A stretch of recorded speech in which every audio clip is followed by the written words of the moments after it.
I'm gonna say something everybody in the Christian community is afraid to say. Avoiding people without praying for them is judgment and criticism with a spiritual label on it.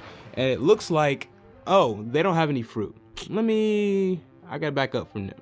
Without praying for them, without interceding, and without staying curious about why a person is that way. Now, you've read the same Bible I have, so you understand.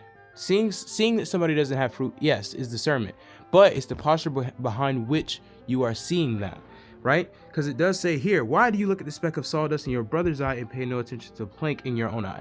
So this is also that same verse about judgment, and it's the posture from which you are discerning, because there can be a very thin line between discernment and judgment, and that line is crossed when you go from being curious about them to being conclusive about a person you don't really know that well. You just know that they don't have fruit, but you don't know why. Like, everybody got a story that you can't really see, and if you ask about it and you understand it, you ready for this?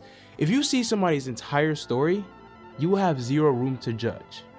Knowing this fact, you can then act from that posture, saying, okay, if I knew what they had going on for real and what made a person that way or whatever, and I'm gonna throw this in there, the whole talk about lukewarm Christianity without actually praying for people is still judgment. That is still criticism, and that's still comparison with a theological sticker slapped on it. It's not it's almost like it looks like spiritual maturity, but it's not. It's superiority dressed with a kind of spiritual sticker on it yet again. So I say this video to sound an alarm for the Christians out there. Pray for people. Do not, and seriously, like, actually take time to go and pray for these people and intercede, and let God orient your heart in a way in which you can see this person for what it is they have really going on. Just because somebody's not where you are in their walk and they don't seem on fire or whatever. And look, I'm not going to act like I'm not guilty of this. I am.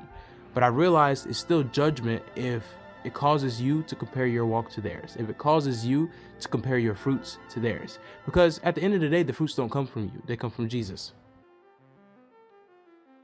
And I'm going to say this, it's not your responsibility to change people, but you should feel a responsibility to pray for people. You should feel a responsibility to plant seeds where God moves you to. I'm not saying stay in any group. I'm not saying move around with anybody. I'm not saying that. Please don't hear what I'm not saying.